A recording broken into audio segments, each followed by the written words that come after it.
Bonjour à tous, ici donc Jérémy. Aujourd'hui je viens vous présenter une petite vidéo. Doit-on acheter ou louer sa maison, ou louer son logement, son appartement? Je pense que les gens font déjà certaines erreurs, dans le sens où ils pensent que leur maison est un actif. Il faut savoir que la plupart du temps, une maison n'est absolument pas un actif. Une maison serait plutôt à considérer comme un passif, dans le sens où la maison va engendrer, ça vous le savez pas, quand vous êtes évidemment, quand on est locataire, on veut absolument être propriétaire parce que ça fait bien déjà socialement, il y a déjà une pression sociale, parce qu'on dirait que si vous n'êtes pas propriétaire, vous n'avez pas réussi votre vie. Cependant, j'aurais tendance à dire, les gens qui veulent se lancer en étant propriétaire, déjà ont de l'immobilier, donc finalement détiennent des biens immobiles. Ce qui est immobile se cible et se snipe facilement, vous vous rendez pas compte, mais acheter un bien immobilier engendre un nombre de coûts qui sont assez exceptionnels. Donc admettons que vous n'ayez pas acheté le bien cash, vous ayez déjà le prix du crédit. Il faut savoir que même vous allez emprunter sur 20 ans, 25 ans, vous allez payer le double déjà en intérêt. Vous allez payer 200 000 et ensuite vous allez payer encore 200 000 d'intérêt, ce qui n'est pas forcément rentable sur 20 ans, sur 25 ans. Mais ensuite vous avez l'entretien, que les gens vont vous dire oui, on revend la maison, vous allez revendre la maison avec une petite plus-value. De quelle plus-value parle-t-on? Sachant que déjà vous avez le temps des réparations, le coût des réparations, et ça en général, même dans la revente, ce n'est pas calculé. Vous allez faire des améliorations dans la maison, mais ces améliorations finalement ne seront même pas calculées dans le prix de vente. La question que tout le monde se pose, acheter ou louer, et c'est vrai que tout vous pousse, et on voit bien que les médias et tout ça vous pousse toujours vers l'achat, vraiment acheter, mais parce que finalement vous devenez une vache à lait, parce que les réparations c'est vous qui les payez, vous allez les prendre en plus de votre crédit, vous allez devoir payer certaines réparations, vous allez devoir payer la taxe foncière, la taxe d'habitation, alors je parle en France bien entendu, alors peut-être ce que j'explique, peut-être prévaut pas dans d'autres pays, vous avez des pays où finalement vous n'avez pas de taxe d'habitation, vous n'avez pas de taxe foncière, donc bien évidemment peuvent être un petit peu différentes suivant les pays. Maintenant il faut savoir par exemple quand vous êtes en location, normalement les réparations, il y aurait un problème sur la toiture et tout,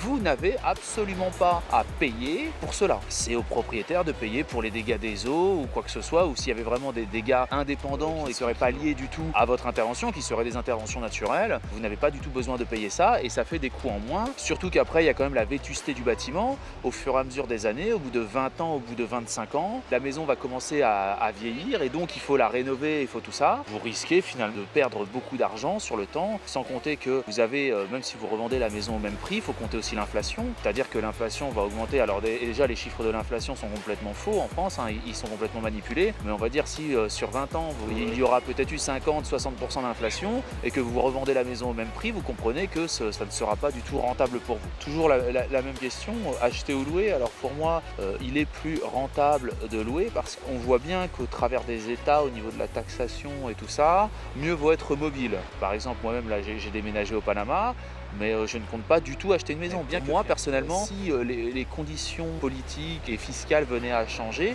il faut que je sois moi-même prêt à sortir et à pouvoir trouver un autre lieu d'accueil. Et c'est pour ça, alors là, on est carrément même plus dans l'achat immobilier, on est carrément dans le minimalisme. C'est-à-dire, mieux vaut même prendre une location meublée et si besoin était, vous pouvez changer. Et même la location meublée, vous n'avez pas acheté les meubles, vous n'avez pas acheté tout ça. Et ça fait encore des coûts en moins, même des coûts de déménagement. Il faut quand même prendre en compte que quand vous devenez propriétaire d'un logement, vous devenez finalement esclave de vos biens. On le voit, il y a beaucoup de...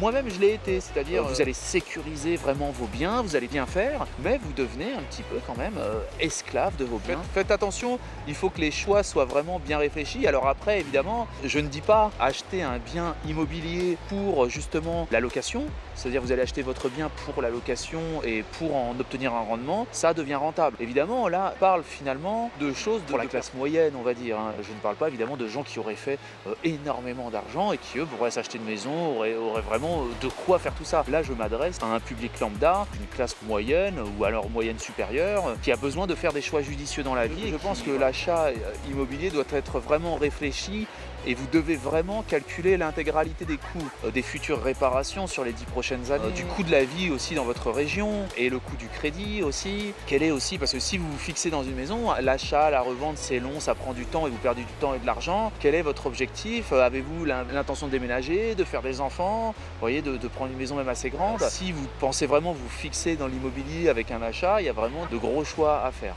Personnellement, pour moi, en ayant été propriétaire et en ayant vu les coûts, et encore, on va dire que moi, ma maison, il y avait aussi ma société qui était dans ma maison. Ma situation a été bien plus rentable que la plupart des particuliers ou quoi que ce soit, parce que évidemment, j'économisais les frais d'essence, il y a tout un tas de choses que j'économisais finalement. Donc ça rendait la situation un peu plus rentable, mais même dans ma situation, si on faisait la totalité du calcul, c'était pas forcément rentable. Par contre, c'est vrai qu'étant donné que j'avais besoin d'un entrepôt qui était attenant à la maison et tout, d'être propriétaire, c'était compliqué de louer une maison avec un entrepôt attenant à une maison, vous voyez, et tout ça. Là, c'était compliqué. On avait cherché le bien dans toute la France. On avait trouvé un ou deux parce qu'on devait être à l'époque, il n'y avait pas encore la fibre et on devait être à proximité d'un nœud de raccordement ADSL pour avoir un bon débit avec un budget limité. Notre situation, si j'ai acheté la maison, c'est qu'il y avait vraiment un besoin spécifique. Après, en effet, l'achat immobilier en cas de vraiment de besoin spécifique, ça peut être ok. C'est-à-dire vraiment, vous avez un besoin que vous ne pouvez pas trouver dans le locatif, ou même de faire construire quelque chose qui soit vraiment modulé pour vos besoins. Et maintenant, par contre, étant donné que mon métier a changé, mes besoins ont changé, évidemment, là, pour moi, le locatif, même la location meublée, trouve tout son intérêt. Et je pense que voilà, j'ai besoin de mobilité. Et je pense d'ailleurs que les États n'auraient pas une telle puissance de restriction sur nos libertés si les gens étaient plus mobiles et pouvaient mettre bien plus facilement les États en concurrence et qu'ils étaient bien plus mobiles. Hein. Vraiment, et les États puisent leur force aussi dans la restriction de vos libertés, dans la taxation et tout, dans votre immobilisme. Et l'immobilier fait partie justement de cette fixation et l'État a vraiment tout intérêt à ce que vous soyez propriétaire. D'ailleurs, vous ne l'êtes pas vraiment parce que vous avez un crédit, donc finalement vous avez un loyer, vous avez des taxes annuelles, vous n'êtes pas totalement propriétaire et vous êtes finalement locataire d'une certaine manière. Je pense, ne cédez pas à la pression sociale, on vous vend du rêve avec les gens sur les télévisions, le rêve d'avoir sa propre maison et tout, mais finalement entre avoir votre propre maison et votre location, il n'y a pas grand chose qui change.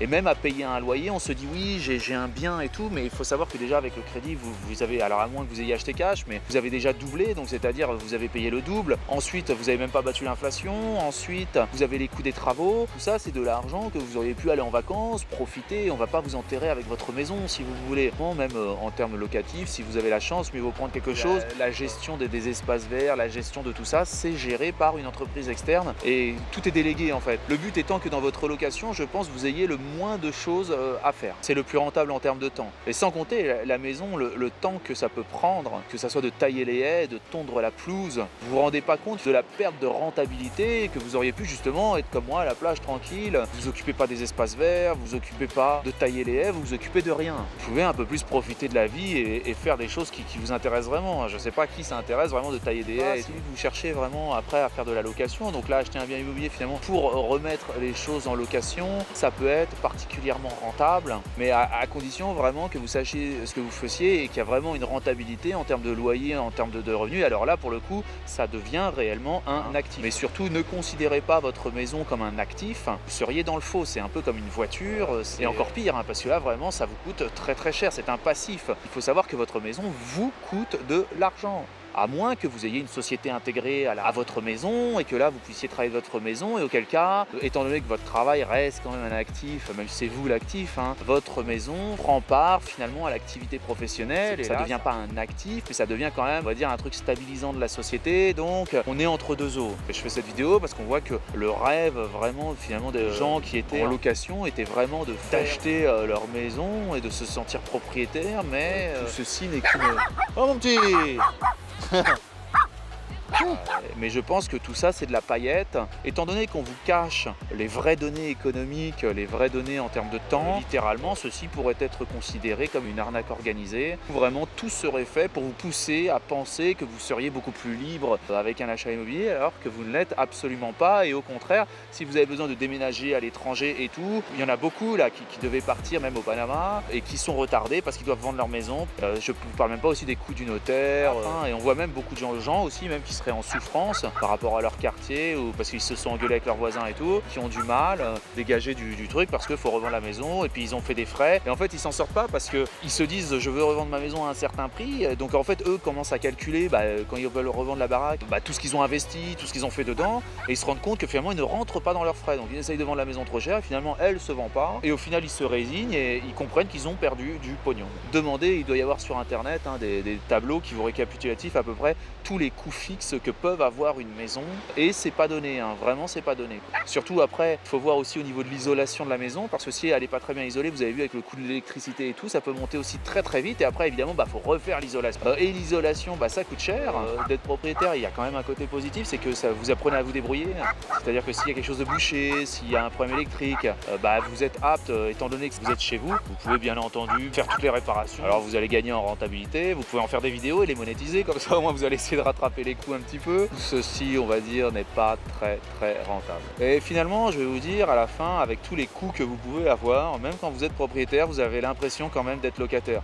À condition bien entendu d'avoir une certaine culture économique et d'avoir les yeux ouverts et de ne pas vous voiler la face, vous avez quand même l'impression d'être un peu locataire de votre maison, parce que vous avez de toute façon même tout un tas de réglementations, que ce soit pour les toitures, pour les façades. Vous pouvez pas faire finalement même ce que vous voulez dans votre jardin.